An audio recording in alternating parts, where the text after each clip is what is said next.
These are the options and different arm and hand positions for the standing guillotine and standing front choke. Number one is a cup and saucer grip. So you make a fist with your hand that's going underneath his neck and head, and put your hand out flat, fist on the hand. This is what's referred to as cup and saucer. And this is your number one hand position.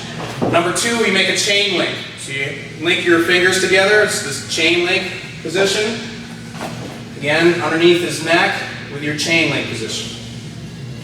Number three is a pinky, figure four pinky grip.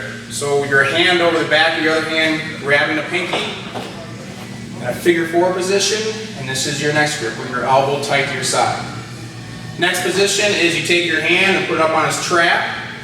Bring your underneath hand and go over top of your wrist, and that'll be the next grip. Next is you grab the tricep, your hand underneath is going to figure four the wrist. The next option is underhooking the arm, reaching all the way across his back as far as you can. Bring your underneath arm into your bicep and figure four your bicep. Different hand grips for the guillotine. We do the other side.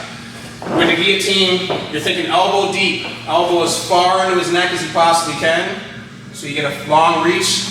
These particular techniques are going to either be wind chokes, which will be crushing the windpipe, or blood chokes, where there's lots of pressure on a carotid artery. It's different situations. It affects people different ways, so it can be either a wind choke or a blood choke. So elbow deep, over his head, through his neck, and then you have a cup and saucer, a chain link, figure four pinky grip, trap to wrist, figure four, tricep to wrist, figure four, or underhooking all the way, reaching across the back of your hand, your bicep is the next option. So again, here are your hand grip and arm options for the front guillotine. Number one, cup and saucer. Number two, chain link.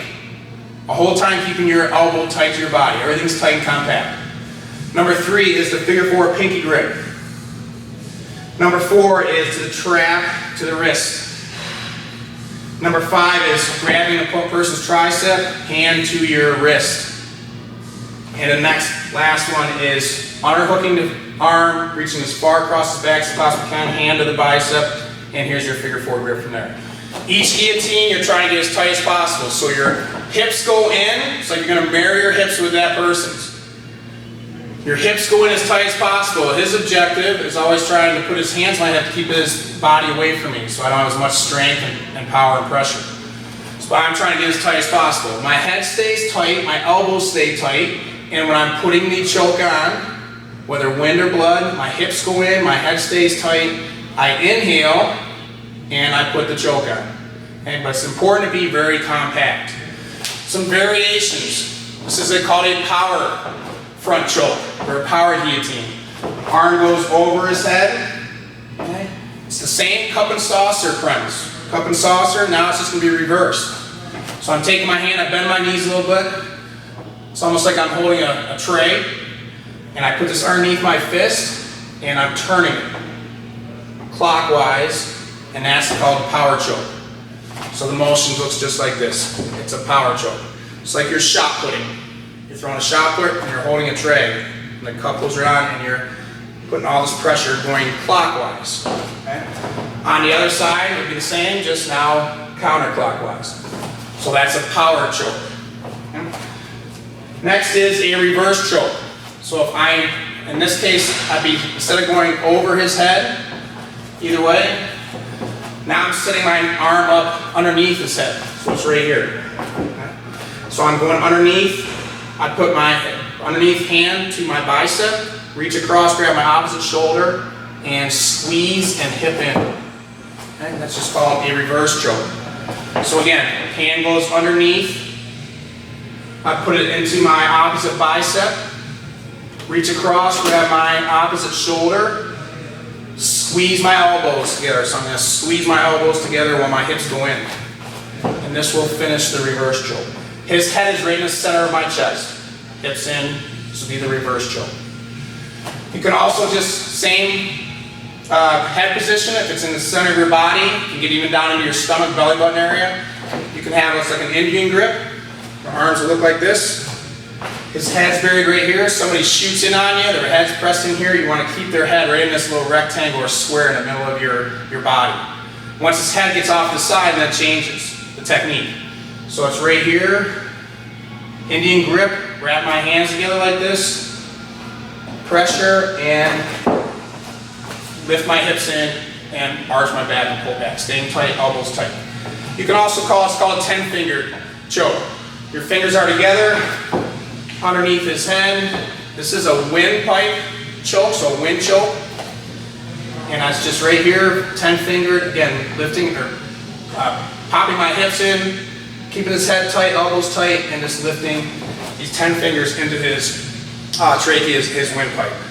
So again, guillotine choke, over his head, cup and saucer, chain leg grip, figure 4 pinky grip, trapezia to figure 4 on the wrist.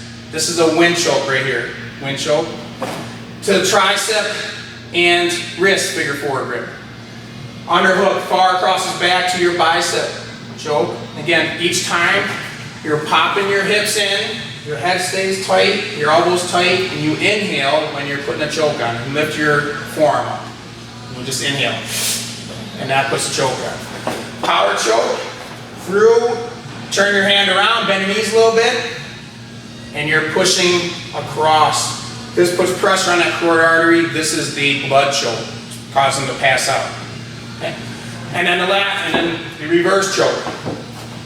Underneath his head, put to your bicep, grab your shoulder, head in the middle of your chest, hips in, and squeeze again. This could be a blood or a wind. Okay? And again, center of the chest, you just have an Indian grip. Pop it up tight, or you have a 10-finger right into his Adam's apple. Cup that chin a little bit and pop your hips, and keeping everything tight. When you go over his head, again, making sure elbow deep. That lengthens your arms so that this thumb right here will come all the way through. And a lot of times your thumb bent, this will go right on that artery. So once you get your hand position, everything's tight, that finger, that radial bone is going to be right on carotid arteries, and that's the cause. Again, front choke, standing front choke, standing guillotine. Number 1, again, that cup and saucer. Number 2, the chain link grip, elbows tight. Number 3, the figure 4 pinky grip. Number 4 is trap to your wrist. Number 5, tricep, grab a person's tricep to your wrist. Number 6, underhook all the way across his back with your hand to your bicep, and that finishes those arm or grip positions. The power choke is, instead of cup and saucer, you just reverse, power choke, reverse choke, and you're just getting, bend your knees to get underneath, and you're twisting for that blood choke. Okay? Again, sometimes it crushes that trachea or an Adam's apple, so it becomes sometimes a wind choke. And then the reverse choke, a variation of reverse choke. Pop his head underneath your arm, put it into your bicep, hand into the bicep, and once the hand goes in the bicep, grab your shoulder, and that's squeezing his neck. Okay? Just keep your elbows tight together, hips in, and again, inhale. Okay? And then we have, again, head in the middle of the chest. You have your Indian grip. His head in the middle of the chest, you want to even down into your stomach. Okay? And you just sit down on it and pop your hips in. Okay? And then you have the 10-finger. 10 fingers, your hands will go just like this. And the 10 fingers. And then you just sit down, pop your hips in, and reach up into that trachea.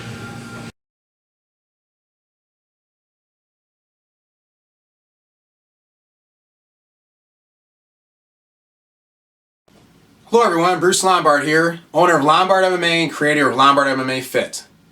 I'm hopeful this instructional video is helpful in your learning and your future application of the technique. Please use the comment section below if you have any questions regarding this technique or about your martial arts training, and I'll get back to you as soon as possible. Check out LombardMMA.com for hundreds of more instructional videos, more home fitness workouts, nutritional tips, motivational quotes, training tips, and application strategies.